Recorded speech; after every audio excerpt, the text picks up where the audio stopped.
नमस्कार, आपके साथ मैं हूं विद्यानाथ झा। नवभारत आप देख रहे हैं और इस वक्त हमारे साथ नवभारत पर हमारे खास मेहमान डॉक्टर अनिरुद्धाचार्य महाराज जी हैं। बहुत बहुत स्वागत है महाराज जी आपका। गुरुर् ब्रह्मा गुरुर् विष्णु गुरुर्देवः महेश्वरः गुरु साक्षात परम ब्रह्म तस्मै श्री गुरुवे नमः। मतलब गुरु ही ब्रह्म है, विष्णु है, महेश है, ब्रह्म है, और ऐसे गुरु को प्रणाम है, नमस्कार है। लेकिन बहुत सारे ऐसे भी लोग हैं जो कहते हैं कि आपके गुरु होने से अच्छा है कि आपके जैसा गुरु नहीं हो। महाराज जी सही है, मेरे जैसे होगे क्या करोगे? मेरे जैसे बनोगे तो वृद्ध माओं के पांव दबाने पड़ेंगे, मेरे जैसे बनोगे तो सेवा करनी पड़ेगी। तो सेवा कोई करना नहीं चाहता, बेटा सेवा करना नहीं चाहता तो अच्छा बेटा नहीं बनना चाहता, अच्छा सेवक बनना नहीं चाहता कोई, तो मेरे जैसा बन के कोई क्या करेगा? मेरे जैसा बनोगे तो सेवा करनी पड़ेगी। सेवा कर सको तो मेरे जैसे बनो, नहीं कर सको तो मत बनना। आपने मतलब दूसरे धर्म को तो छोड़ दीजिए, ऐसा लगता है कि सनातनियों को, हिंदुओं को भी धर्म संकट में डाल दिया है। इसलिए मैं ऐसा कह रहा हूँ क्योंकि बहुत सारे ऐसे लोग हैं जो सनातनी हैं, हिंदू हैं, वो भी आपका विरोध करते हैं, आपके खिलाफ बोलते हैं, और बहुत सारे लोग हैं जो आपका सपोर्ट भी करते हैं। तो ऐसा लगता है कि धर्म संकट है लोगों के बीच में। हिंदुओं का दुश्मन यदि कोई है तो दूसरे तो बाद में हैं, क्योंकि दूसरे तो खुल के सामने खड़े हैं ना, मोहम्मद गौरी जैसे लोग, कि हम दुश्मन हैं आपके। लेकिन जयचंद को किसने सोचा था कि ये दुश्मन हो जाएगा?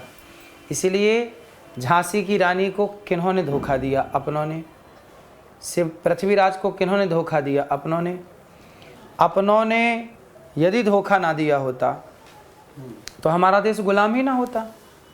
तो सनातन को खतरा दूसरों से ज़्यादा अपने उन गद्दारों से है, जयचंदों से, जो सनातन की रोटी खा के और सनातन को ही समाप्त करने का सपना देख रहे हैं। ऐसे दो चार जयचंद जो आपकी नज़र में हों, जो सनातन को, आपको या आप जैसे सनातनियों को बदनाम करने की कोशिश कर रहे हैं, हिंदुओं और सनातनियों को कमज़ोर करने। वो लोग समझते हैं, इतनी सेवा, आप इतनी बेबाकी से बोलते हैं, इतनी सेवा करने के बाद भी यदि कोई प्रश्न चिन्ह खड़ा करता है तो आके बात करे। उल्टा भ्रामक चीज़ें फैलाने वाले ही जयचंद हैं।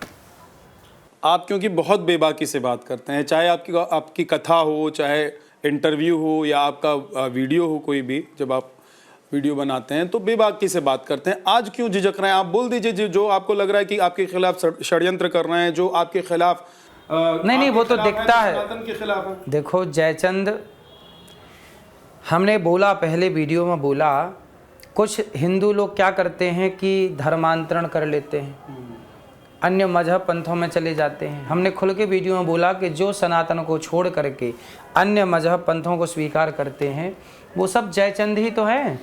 कुछ हैं अभी धर्मांतरण भीतर से कर चुके हैं, पर बाहर से ऐसा दिखना चाहते हैं कि हम सनातनी हैं, और वो सनातन के संतों के खिलाफ बात करते हैं, संतों को आपस में लड़ाते हैं। जो संतों को आपस में लड़ा रहे हैं ये कौन लोग हैं? इन्हें आप गद्दार ही तो कहेंगे, जयचंद ही तो कहेंगे। इसी से जुड़ा हुआ मेरा एक सवाल है। आप सनातन की बात कर रहे हैं, जयचंद की बात कर रहे हैं। एक वीडियो में आपका देख रहा था, उसमें अकरम नाम का एक व्यक्ति था, शायद आपको याद भी हो, जो ये कह रहा था कि वो सनातन यानी कि हिंदू में धर्म में वापस आना चाह रहा था। वो मुस्लिम, अकरम उसका नाम था, मुस्लिम व्यक्ति था। आपने कहा कि नहीं, तुम अपने घर में रहो, घर वापसी मत करो। ऐसे वक्त में जब एक बहुत बड़ा तबका है सनातनियों का, बहुत सारे लोग हैं जो चाह रहे हैं कि ऐसे लोग जो कन्वर्ट हो गए हैं वो वापस अपने घर आ जाएं, आप कह रहे हैं कि आप अपने घर में रहिए, कोई दिक्कत नहीं है, ऐसा क्यों? हमारे यहाँ एक भक्त हुए हैं रसखान।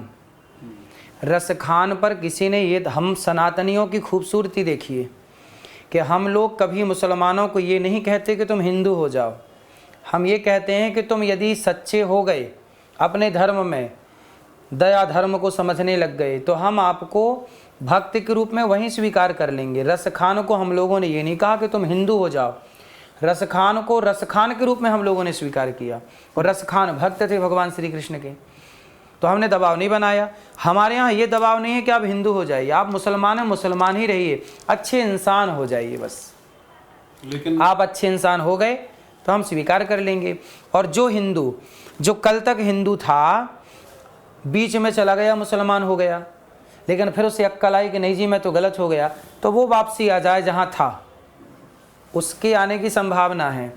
पर आप 50 पीढ़ी पहले से गए हैं, यदि आए तो फिर पूरा तबका आए तब व्यवस्था बने। एक को यदि आप ले आए, एक हिंदू मुसलमान बन गया, फिर वापस हिंदू आ गया, वो तो ठीक है कि बदलाव हुआ और वो वापस आ गया, ये वापसी तो होनी चाहिए, घर वापसी। लेकिन जो 50 पीढ़ी से है मुसलमान और अब वो हिंदू होना चाहता है, तो समस्या ये है कि भाई तुम्हारा मन हिंदू में है तो हिंदू की विचारधारा अपना लो, तो आप हिंदू हो गए। हिंदू की विचारधारा ही हिंदू होना है। तो पाप क्या है और पुण्य क्या है, धर्म क्या है और कर्म क्या है? पाप पुण्य क्या है? किसी की आंखों में आपकी वजह से आंसू आ गए तो ये पाप है, और किसी की आंखों में आपकी वजह से खुशी के आंसू आ गए, ये पुण्य है। आप किसी की होंठों की मुस्कान बन गए, ये पुण्य है, और आप किसी की आंखों में दर्द के आंसू बन गए तो ये पाप है। दूसरा सवाल किया धर्म क्या है? अहिंसा ही परमो धर्म, दया धर्म का मूल है। जीव मात्र की सेवा करना, सब में ईश्वर को देखना, यही धर्म है। और कर्म क्या है? धर्म और कर्म क्या पूछा आपने? कर्म जो हम कर रहे हैं सब कुछ कर्म है, लेकिन कर्म को करते समय ये जरूर ध्यान देना चाहिए कि मेरे कर्म में धर्म है कि नहीं। आप कर्म को बड़ा मानते हैं कि धर्म को बड़ा मानते हैं? आप? मैं तो मानता हूं कि कर्म करते रहना चाहिए और धर्म का पालन करते रहना चाहिए। कर्म करने से व्यक्ति महान होता है और धर्म को मानने से उसमें संस्कार आते हैं, उसमें ज्ञान आता है। ऐसा है कि कर्म और धर्म का अंतर समझना होगा। कसाई भी कर्म करता है, चोर भी कर्म करता है, लेकिन ये देखना होगा क्या इन कर्मों में धर्म है? क्या कसाई का गाय काटना धर्म है? क्या शराब पीना धर्म है? क्या चोरी करना धर्म है? यदि आपके कर्म में धर्म नहीं है तो समझ लीजिए कि आपका कर्म पाप की ओर जा रहा है, और आपके कर्म में यदि धर्म है तो वही कर्म आपको पुण्य दे करके पुण्यात्मा बना रहा है। तो कर्म को धर्म की चलनी में चाल करके, धर्म की कसौटी में कस के देख लेना चाहिए कि मेरे कर्म में धर्म है कि नहीं। अकेला कर्म तो चोर भी कर रहा है, चोरी करने का कर्म, पर उसका कर्म सही नहीं है। इसलिए कर्म वही करने चाहिए जो धर्म युक्त हो। राम के कर्म धर्म युक्त थे, रावण के कर्म में धर्म नहीं था, इसलिए उसके पुतले जलाए जाते हैं। राम के कर्म में धर्म था, इसलिए मंदिर बनाए जाते हैं। तो आप जब टिप्पणी करते हैं कोई भी, हालांकि महिलाओं को लेकर यहाँ पर आरोप लगते रहे कि आप महिलाओं के खिलाफ बोलते रहते हैं, लेकिन जब भी आप टिप्पणी करते हैं जिससे कि कोई हर्ट होता है, आहत हो जाता है, तो उसको आप किस श्रेणी में रखते हैं? पाप की श्रेणी में रखते हैं या पुण्य की श्रेणी में रखते हैं? ना वो पाप है ना वो पुण्य है। पिता का काम है बेटे को समझाना, ना समझने पे पिता बेटे को 2 थप्पड़ मारता है, तो 2 थप्पड़ मारना पिता का ना पाप है ना पुण्य है, वो केवल समझा रहा है। ऐसे ही मेरा काम है, जिस गद्दी में ईश्वर ने मुझे बिठाया है उस गद्दी में बैठ के मेरा धर्म हो जाता है कि मैं समाज को आईना दिखाऊं, गलत करने वाले को रोकूं। रुकना ना रुकना मर्जी आपकी है। भीष्म पितामह यहीं तो चूक गए, दुशासन को रोक देते, 2 थप्पड़ मार देते तो महाभारत टल जाता। पितामह चुप रहे। आजकल लोग क्या कहते हैं, माई लाइफ माई चॉइस, मैं कुछ भी करूं। आप कौन होते हैं बोलने वाले? ट्रू। तो फिर द्रौपदी के कपड़े उतार रहा था दुशासन, उतारने देते। तुम कौन होते हो बोलने वाले? भाई दुशासन बोलता माई लाइफ माई चॉइस, मैं उतार रहा हूँ। फिर बलात्कारी बोलेगा माई लाइफ माई चॉइस, मैं बलात्कार कर रहा हूँ। आप कौन होते हैं बोलने वाले? फिर क्यों कोर्ट, फिर क्यों पुलिस टोकती है? भाई बलात्कार करने वाले को क्यों पकड़ के ले जाती? करने दो, माई लाइफ माई चॉइस। इसका मतलब है कि रोक टोक जरूरी है। यदि रोक टोक नहीं होगा सृष्टि का विनाश हो जाएगा। महाभारत का मूल कारण यही था कि रोक टोक नहीं थी। पितामह ने रोका क्यों नहीं? पितामह ने टोका क्यों नहीं? इसलिए मेरा धर्म है, चुप नहीं रहूँगा। रोक टोक जरूरी है, जगाता रहूँगा। तुम जागो ना जागो, मेरा धर्म मेरा कर्म, क्योंकि मुझे ईश्वर को मुँह दिखाना पड़ेगा। तुमने रोका था क्या? तुमने पितामह से यही तो बोला भगवान ने आखिरी में। क्यों नहीं बोले पितामह? क्यों नहीं बोले? तो मेरे से भी सवाल करेंगे भगवान, क्या हुआ अनिरुद्धाचार्य, जब समाज में विदेशी संस्कृति आ रही थी तब आप चुप क्यों थे? मैंने बोला लिव इन में रहना गलत है। गलत है मतलब गलत है। तो आप क्या चाहते हैं कि महिलाएं पर्दे में रहें? नहीं, पर्दे की तो मैंने बात ही नहीं की कभी। मैंने तो ये कहा मर्यादा में रहो, सब पुरुष भी। मर्यादा का मतलब? पुरुष भी मर्यादा, मैं मर्यादित हूँ, आप मर्यादित हैं। हर देखो व्यक्ति मर्यादा की लक्ष्मण रेखा में रहे, कोई भी मर्यादा का उल्लंघन अतिक्रमण क्यों करे। आपने नेहा कक्कड़ का नाम सुना है? भजन गाती हैं। भजन गाती हैं, थी, अब नहीं है। अब तो बहुत दिनों से वो फिल्मी गाने गाती हैं नेहा कक्कड़। और उनका आजकल एक गाना बहुत वायरल हो रहा है, लॉलीपॉप। आपने शायद नहीं, हालांकि आप क्योंकि अपनी कथाओं में हिंदी गानों का जिक्र करते रहते तो मुझे लगा कि शायद आपने वो देखा होगा। तो नेहा कक्कड़ का एक गाना है लॉलीपॉप, जिसमें वो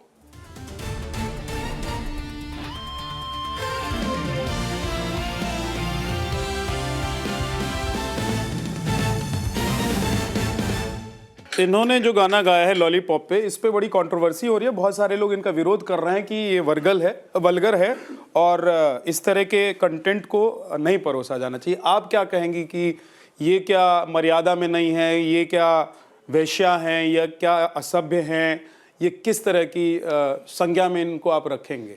आपने रख तो दी संज्ञा में। नहीं, मैं रख नहीं रहा हूँ, मैं तो सवाल पूछ रहा हूँ आपसे। क्योंकि आपने कहा कि भाई मर्यादा क्या है, मैं हूँ मर्यादा में, आप हैं मर्यादा में। हम मर्यादा पुरुषोत्तम राम के देश में रहते हैं, इसलिए मर्यादा की बात करते हैं। और जिन लड़का लड़कियों को हम मर्यादा में रहना सिखाते हैं, वो यदि मेरी बात सुनते तो मैं अभी एक वीडियो आपको दिखाऊंगा। एक लड़का और एक लड़की ट्रेन में गलत काम करते पकड़े गए। आपने देखा वो वीडियो? देखा? सोचिए, चलती ट्रेन में स्कूली बच्चे गलत काम कर रहे हैं खुलेआम। वो उम्र क्या ये काम करने की है कि पढ़ने लिखने की है? मैं वही तो बोला, मर्यादा में रहो बेटा। अब बताइए समाज किस अमर्यादा की ओर बढ़ रही है, कैसी अमर्यादित हो रही है कि चलती ट्रेन में किसी का भय नहीं है कि कोई बूढ़ा आ सकता है, कोई स्त्री आ सकती है, कोई पुरुष आ सकता हो, लड़का लड़की दोनों गलत काम कर रहे हैं। क्या उसके पीछे वजह ये सब है? बिल्कुल हो सकती है सब वजह। अब देखो, ये वजह भी तो है कि जब प्यार किया तो डरना क्या। तो टीवी पे ये भी तो गीत सुनने को मिलते हैं आप लोगों को, प्यार किया कोई चोरी नहीं, तो वो भी बोले प्यार कर रहे हैं मस्त, चोरी क्या है, खुलेआम करो। तो प्यार करना गुनाह है? तो वो प्यार कर रहे हैं ट्रेन में, जो आप जिसे वही प्यार है आपकी भाषा में। उनको लग रहा है कि वही प्यार है, तो फिर ठीक है, चलने दीजिए। आप चाहते हैं चले कि नहीं चले? हम तो रोक रहे हैं, आप लोग चाह रहे हैं कि वही चले। नेहा कक्कड़ के लिए कुछ कहेंगे आप? मैं पहली बार ये गीत सुना इनका, आकाश पांडे और ये गीत अब पहले पूरा सुनना पड़ेगा, इसका समझना पड़ेगा भाव क्या है। लेकिन ये सब देखो, भाव ये है कि मेरे पास 1 लॉलीपॉप है, 2 लॉलीपॉप है, 3 लॉलीपॉप है, 4 लॉलीपॉप है। एक और गाना इनका भी थोड़े दिन पहले आया था जिसमें Coca Coca Coca Coca Coca Coca Cola और मेरे पीछे लड़के 15-16, ये इस तरह के गाने हैं। तो वही तो मेरी बात आ गई कि अब एक पतिव्रता नारी हो तो एक पति में रहे। अब 17 जगह जो, अब देखो खुद एक खुलेआम कह रहे हैं कि एक नहीं 16 चाहिए। तब इसलिए तो हमने कहा था फिर सब जगह मुंह मारोगे तो कैसे काम चलेगा, सनातन की रक्षा कैसे होगी। इसी को बोलते हैं मुंह मारना हमारी भाषा में। उनकी भाषा में 16, हमारी मुंह में इनको क्या बोलते हैं, मुंह मारना। फिर मिर्ची लगती है लोगों की, मुंह मारना बोल रहे हैं। तो जब आप ऐसी बात करते हैं तो क्या आप महिलाओं की गरिमा को ठेस नहीं पहुंचाते हैं? अच्छा, और आप जो गाना सुनवा रहे हैं वो सम्मान है नारियों का? 16 लोग सुन रहे हैं तो वो सुनवा रहे हैं, तो फिर हम भी सुना रहे हैं तो सुनो। लेकिन लोग तो कह रहे हैं कि आप कौन होते हैं, आप ठेकेदार थोड़े ना हैं। हाँ, हम ठेकेदार हैं समाज के, सनातन के। भगवान ने हमें यहाँ बिठाया है, जो हम काम कर रहे हैं वो सनातन के लिए कार्य है। तो फिर तो ये वही मानसिकता हो गई कि मौलाना भी कहते हैं कि बुरके में निकलो। तो फिर मौलाना तो कह रहे हो बुरके में निकल भी रहे हैं, उसमें आपको क्या आपत्ति है? हमें क्या आपत्ति है भाई? उनकी बहन बेटियों को, पहनने वालों को आपत्ति नहीं है तो आपको और हमें क्यों आपत्ति हो? ठीक तो निकल रही हैं वो। आपकी आपत्ति कर लेने से रुक जाएंगी क्या? समझा ही तो सकते हैं आप, मैं भी समझा ही रहा हूँ। तो क्या मेरे समझाने से लोग मर्यादा में रहने लग गए? ट्रेन में जो गलत काम हो रहा है, जो वीडियो आई, क्या ये मर्यादा की बात समझ लेते तो ये करते ही नहीं ना। मर्यादा माँ बाप ने सिखाई नहीं। आपको लोग पुकी बाबा कहते हैं, आप पुकी का मतलब जानते हैं? या जो लोग आपको कह रहे हैं उनका बच्चों, क्योंकि ये जेंजी है जो आपको पुकी बाबा कह रहे हैं।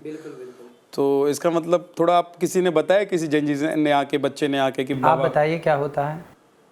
तभी प्यार से लिया गया एक नाम होता है, लेकिन आप पुकी बाबा के नाम से सोशल मीडिया में चल रहे हैं, मतलब इसका मतलब ये हुआ कि जेंजी भी आपको देख रहा है। इसीलिए मैं कह रहा था कि आप जब कोई बात कह रहे हैं, अगर आप कह रहे हैं कि ये गाना जो नेहा कक्कड़ ने गाया है, दिखाया है, इस गाने को अगर आप पसंद नहीं कर रहे हैं, अगर आप कह रहे हैं कि भाई आप ठेकेदार बने बैठे हुए हैं कि कौन क्या पहने नहीं पहने, अगर वो गाने में कह रही हैं कि मेरे पीछे 16 17 15 16, तो आप कह रहे हैं कि 24 जगह या 20 जगह मुंह मार के आते हो 24 साल से पहले, तो मैं कह रहा हूँ कि भाई ये जेंजी है जो आपको अनिरुद्धाचार्य महाराज नहीं, पुकी बाबा के तौर पर भी जानना चाहता है।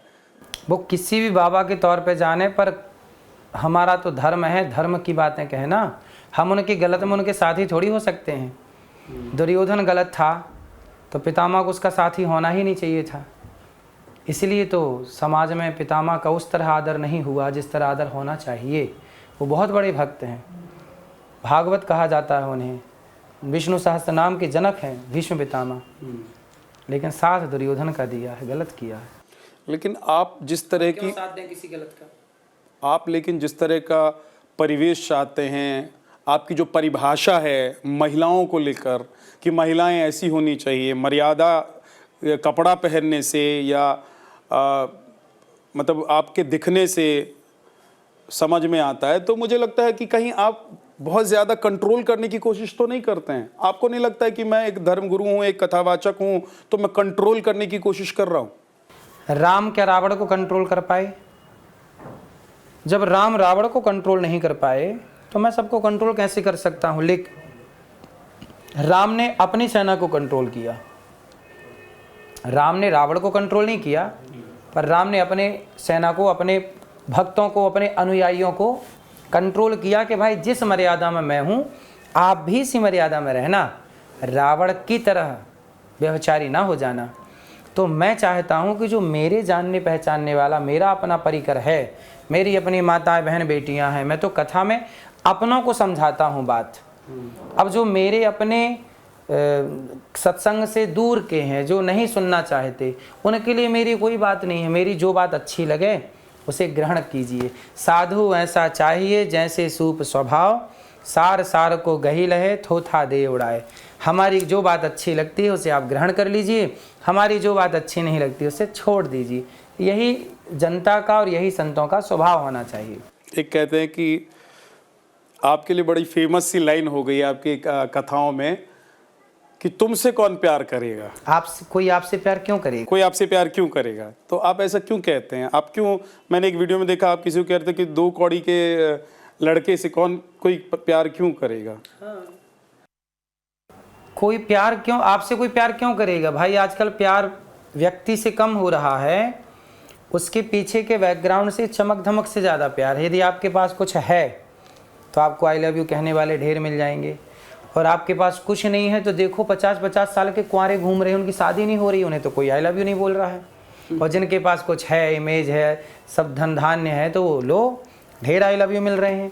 तो आजकल आई लव यू भी आपको नहीं मिल रहा है, आपके बैकग्राउंड को मिल रहा है। आपकी, कहते हैं ना लोग राम राम करते हैं। एक सेठ जी थे, अब वो बड़े आदमी हो गए तो लोग राम राम बोलते, सेठ जी राम राम, तो सेठ जी बोलते मैं बोल दूंगा। तो वो जाएं और गांव के लोग बोले सेठ जी जब हम आपसे राम राम बोलते हैं तो आप बोल देते हो बोल दूंगा। अरे राम राम हम आपसे बोल रहे हो, आप बोल रहे हैं बोल दूँ, किससे बोल दूंगा? तब कहा कि सेठ जी बोले गांव वालों को चलो हम आपको दिखा रहे हैं मैं किससे राम राम बोलता हूँ।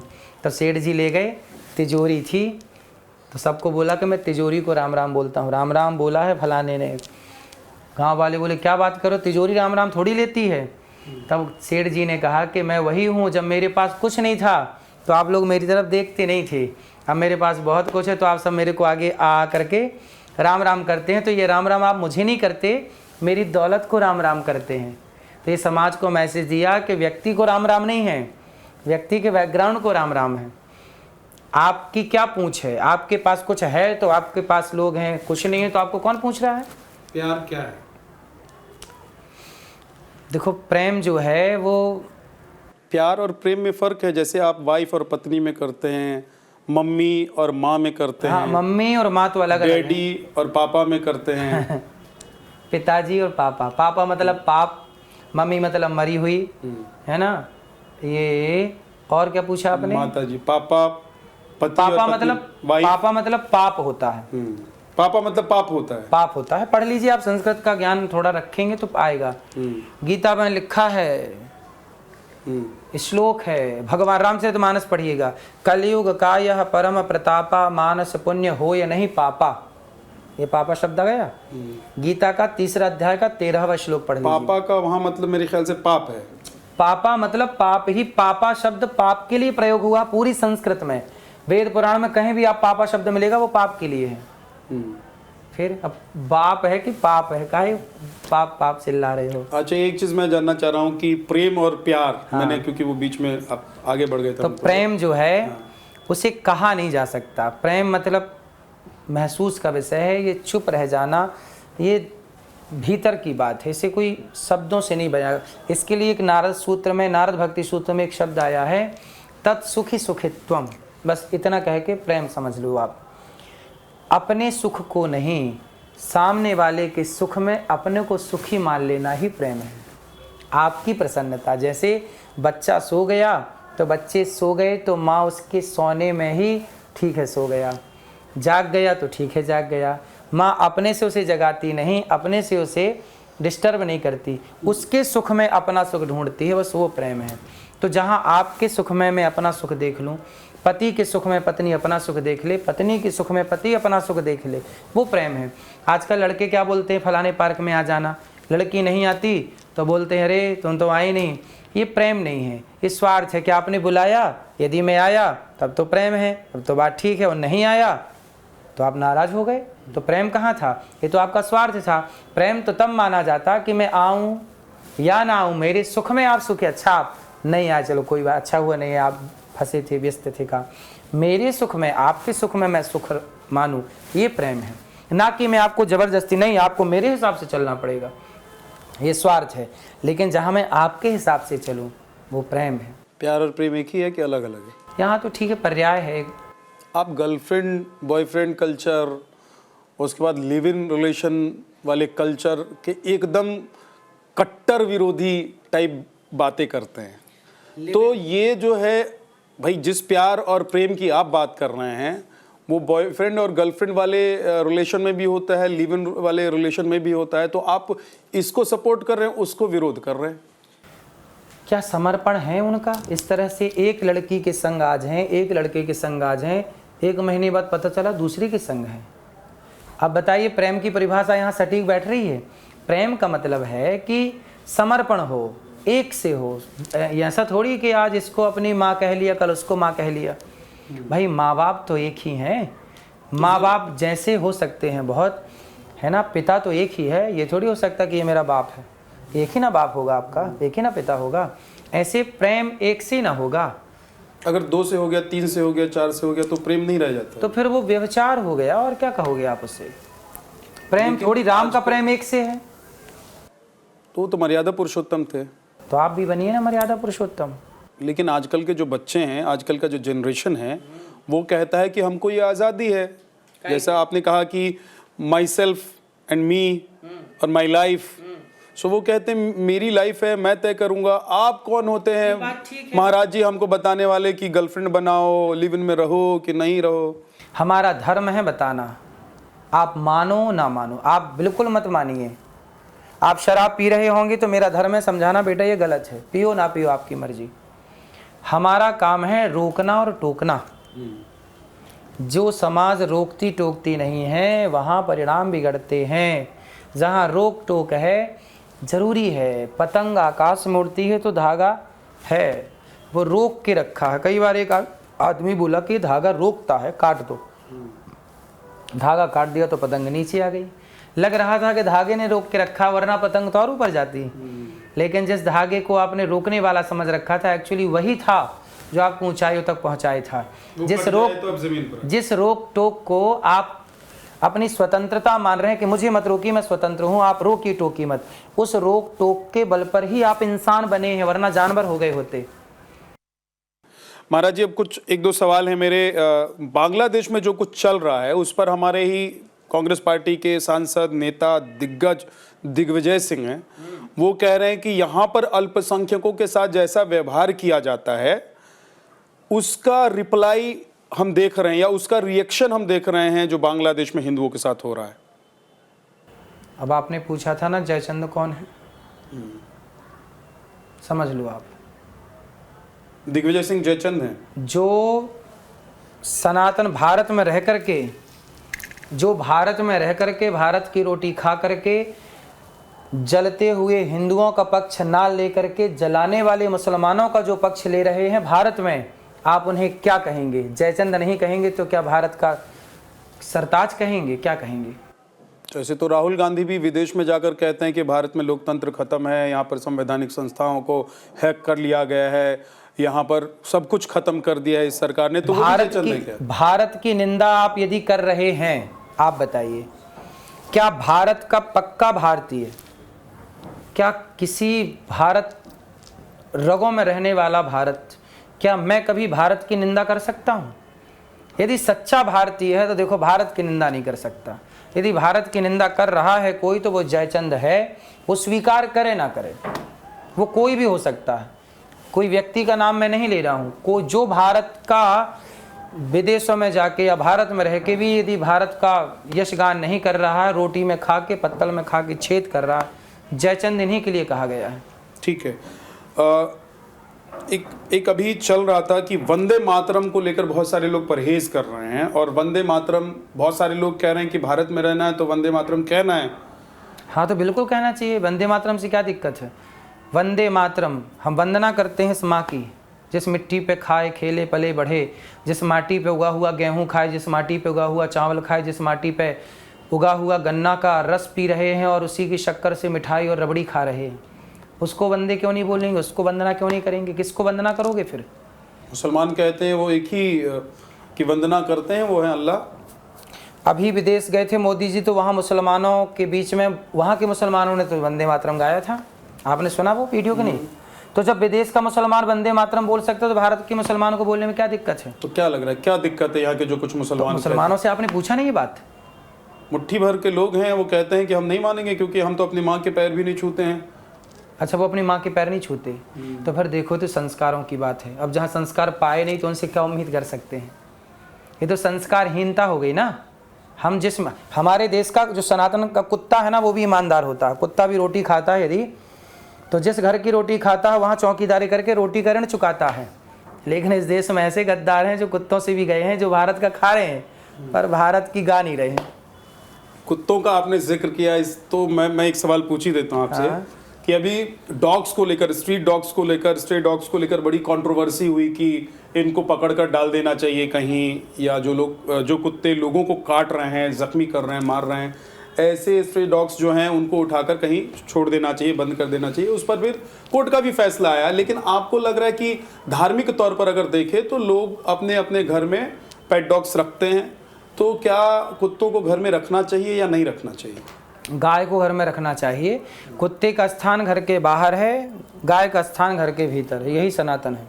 तो जो अंदर रख रहे हैं, कुत्ता कुत्ता होता है, गाय गाय होती है। गाय में सभी देवी देवताओं का वास माना गया है। गावो विश्वस्य मातरः है, गाय को माता कहा गया है। गाय को घर में अंदर रखने की परंपरा है। कुत्ते को स्पर्श करके स्नान करने की परंपरा है। जैसे आप मलमूत्र आपके पाँव में लग जाए तो फिर पुरानी मान्यता क्या है कि भाई नहा लो, गंदगी स्पर्श हो गई ना शरीर से, तो स्नान करने की शुद्धि होती है। ऐसे कुत्ते के स्पर्श के बाद स्नान की बात कही गई है कि कुत्ते को छू लिया तो स्नान करना चाहिए, तब शुद्धि होती है। तो यहाँ तो लोग बेड पर कुत्ते के साथ सोते हैं, अपने घर में रखते हैं, साथ में खेलते हैं, अब देखो कुत्तों का ही जमाना है, अब क्या कहोगे? कुत्तों का जमाना है। अब ये कंट्रोवर्शियल बात कह रहे हैं फिर से, कुत्तों का जमाना है का मतलब क्या? भाई कुत्ते बड़ी बड़ी गाड़ी में घूम रहे हैं, तब एक ही था रावण।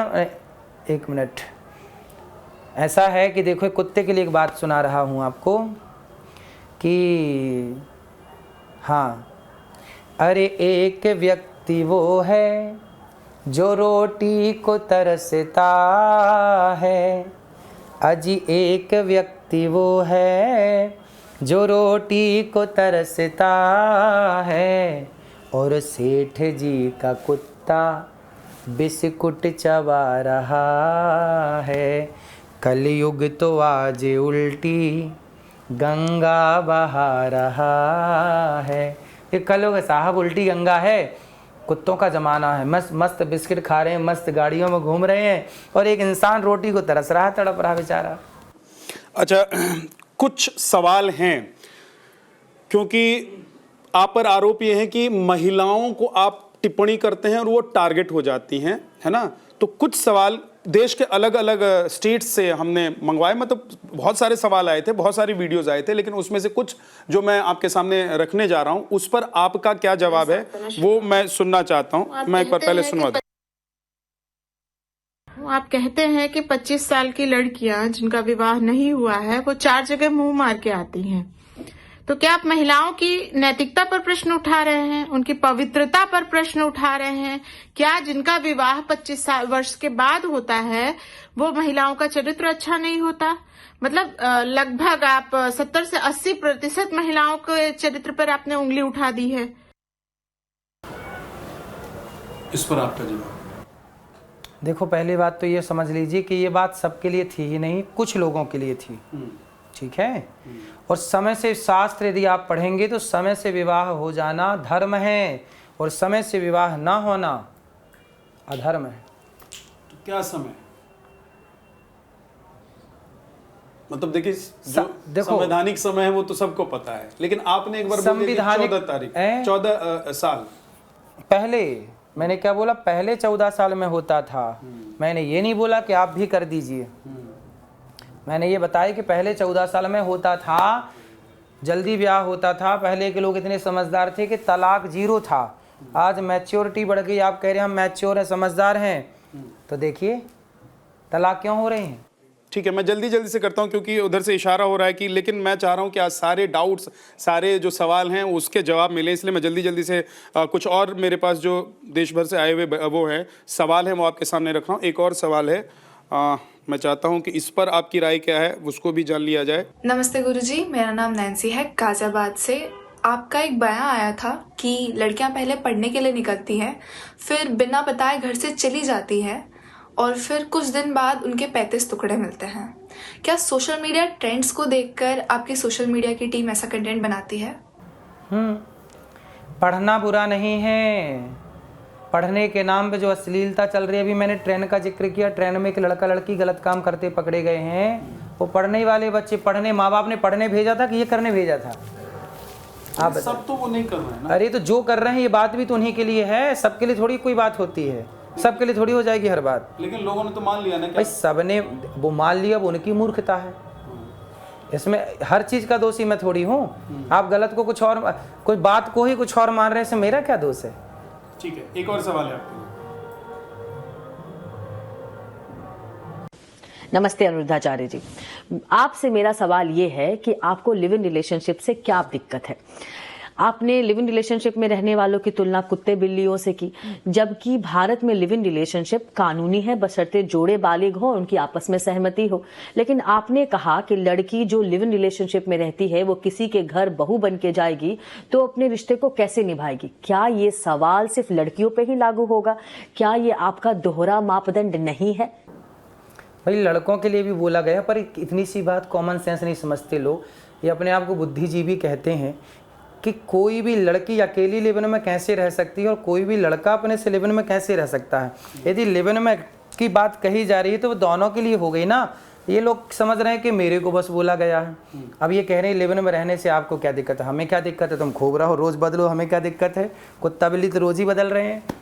फिर आप वही कह रहे हैं क्या? तो फिर सही एक साल 10 साल बाद ही पूछोगे तो यही कहेंगे कि लिव इन में तो कुत्ता बिल्ली ही रहे हैं भारत के। आपके माता पिता कभी लिव इन में रहे हैं? कानूनी। अरे कानून तो समलैंगिकता की बात करता है। फिर अपनी बेटी का ब्याह किसी लड़की से कर दो। कानून तो समलैंगिकता की बात करता है, लड़के का ब्याह किसी लड़के से कर दो। काहे नहीं कर दे रहे हैं आप लोग? किसी बच्चे को आप मजबूर थोड़ी ना करेंगे कि वो। तो इनसे सबसे कहो कि अपनी बेटियों का ब्याह बेटियों से करें, कानून की हर बात माने, समलैंगिकता का पालन करें। फिर काहे अपनी बेटी का ब्याह किसी लड़के की तलाश में? हर बेटी अगर करना चाहेगी, ये रोकेंगे तो कानून के आड़े आएंगे ना। लेकिन जो करना चाह रहा है, क्या लिव इन में रहना चाह रहा है, लिव इन में रहना गलत है। कानून भले कहता है सही है, कानून की दृष्टि से सही है, धर्म की दृष्टि से गलत है। मतलब संविधान को आप नहीं मानते? भाई संविधान को, अच्छा संविधान से ही तो कानून है ना। अच्छा, कश्मीर से खदेड़े गए तब संविधान कहाँ था? कश्मीर से हिंदू खदेड़े गए थे तब संविधान की याद किसी को नहीं आई। अब हम कह रहे हैं कि धर्म से रहो तो संविधान की याद आ गई। कश्मीर से खदेड़े गए, आज 30 साल से ज़्यादा हो गए, आज तक उन खदेड़े हुए हिंदुओं को उनका घर नहीं मिला, उनका सम्मान नहीं मिला, उनका अधिकार नहीं मिला, तब संविधान नहीं था देश में? बताइए कहाँ था संविधान? पाकिस्तान चला गया था संविधान के सोने चला गया था संविधान। एक और सवाल है, ये नोएडा से है आपके लिए। आपने लिव इन रिलेशनशिप में रहने वाली महिलाओं और लड़कियों को वैश्या तक कह दिया। क्या व्यास पीठ की इस पावन गद्दी से ऐसी अभद्र भाषा मात्र शक्ति के लिए बोली जा सकती है? मेरा आपसे सिंपल सा प्रश्न ये है कि आज के परिप्रेक्ष्य में एक स्वतंत्र, एक खुले विचारों वाली महिला आपके लिए वैश्या है? खुले विचार का मतलब ये है कि आप मर्द बदलते रहें या स्त्री बदलते रहें। खुले विचार का मतलब यदि इसी को आप व्यभिचार को खुला विचार मानते हैं तो आपका व्यभिचार और आपका खुला विचार आपको मुबारक हो। खुला विचार का मतलब ये है कि अपनी मर्जी से जीना, अपनी मर्जी से रहना, अपनी मर्जी से तो मैं भी जी रहा हूँ, पर मैं तो लिविन में नहीं रह रहा हूँ। आपका मन धर्म कर्म में लगता है, आप धर्म कर्म तो आप भी रही ना धर्म में। क्यों धर्म की बेड़ियां तोड़ी? धर्म की मर्यादा रावण ने तोड़ी, पुतले जलाए गए। आप क्या चाहते हैं? महाराज जी, मैं कह रहा हूँ कि अगर सारी सृष्टि धर्म कर्म में लग जाएगी तो बाकी के काम कैसे होंगे? करिए ना। मैं कौन सा काम नहीं करता धर्म से? कौन सा काम नहीं करता गृहस्थ का? बताइए, जो गृहस्थ को जरूरी है वो कौन सा काम नहीं करता? बताइए। आप तो कह रहे हैं कि 14 साल में शादी हो जानी चाहिए, वो ज्यादा ठीक है। 24 साल में शादी होती है तो कई जगह लड़कियां मुंह मार रही होती हैं। आपकी शादी कितनी उम्र में? भाई 14 साल में शादी ठीक है, मैंने कब कहा? फिर आप झूठ परोस रहे हैं। नहीं, मैं तो वही पूछ रहा हूँ जो चल रहा है। ये सब जो चल रहा है ये झूठ चल रहा है, गलत चल रहा है? अगर हाँ तो आज वो भी आप बताइए। अगर नहीं, मैंने ये बात नहीं बोली कि 14 साल में बेटियों का ब्याह कर देना चाहिए। मैंने ये बोला पहले 14 साल में बेटियों का विवाह होता था। मैंने ये नहीं बोला कि आप कर दो। और मैंने उसी वीडियो में बोला कि मैं बाल विवाह का पक्षधर नहीं हूँ, लेकिन मीडिया ने ये बात काट दी। अब बताइए, मीडिया खुद लड़ाने का काम करती है। अभी आपके हिसाब से उम्र क्या होनी चाहिए बेटियों की शादी? भाई सरकार की क्या उम्र है? 18 साल है, बस 18 साल में कर दो। 18, 19, 20 तक हो जाना चाहिए। अधिक से अधिक सबका विवाह, लड़की हो या लड़का, 25 के भीतर सबका विवाह हो जाए। 25 के बाद यदि विवाह होता है तो समझो कि जब आप अपने बेटे का ब्याह करेंगी तब तक आप माँ जैसी नहीं रहेंगी, दादी जैसी दिखने लग जाएंगी या दादा जैसी दिखने लग जाएंगी। एक और सवाल है आपके लिए। आपने अपनी एक अभिव्यक्ति में कहा था कि माता सीता का हरण और द्रौपदी का चीर हरण इसलिए हुआ क्योंकि दोनों आवश्यकता से ज्यादा सुंदर थी। तो मैं ये जानना चाहती हूँ कि क्या स्त्रियों की सुंदरता एक अवगुण है? क्या स्त्रियों को सुंदर नहीं होना चाहिए?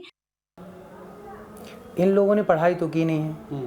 अरे ये लोग अपने आप को तो पढ़े लिखे क्या पढ़े हैं? चाणक्य नीति पढ़े हैं? अति रूपेण वही सीता पढ़े हैं? अति गर्वेण रावणा पढ़े हैं? जब नहीं पढ़े तो मेरी बात उनसे कराया करिए जो पढ़े लिखे हों। मैं तो इस सवाल इसलिए लाया हूँ। मैं जो सुनिए ऐसा है ना, चाणक्य नीति जो है, चाणक्य नीति को आपने माना कि नहीं? हम लोग 7वीं क्लास में चाणक्य नीति के श्लोक पढ़े हैं, ठीक बात है ना? तो चाणक्य नीति में जो लिखा है ये चाणक्य की बात है, मेरी बात नहीं है। आज आप पढ़ोगे तो चीजें समझ में आएंगी, नहीं पढ़ोगे तो क्या समझ में आएगा?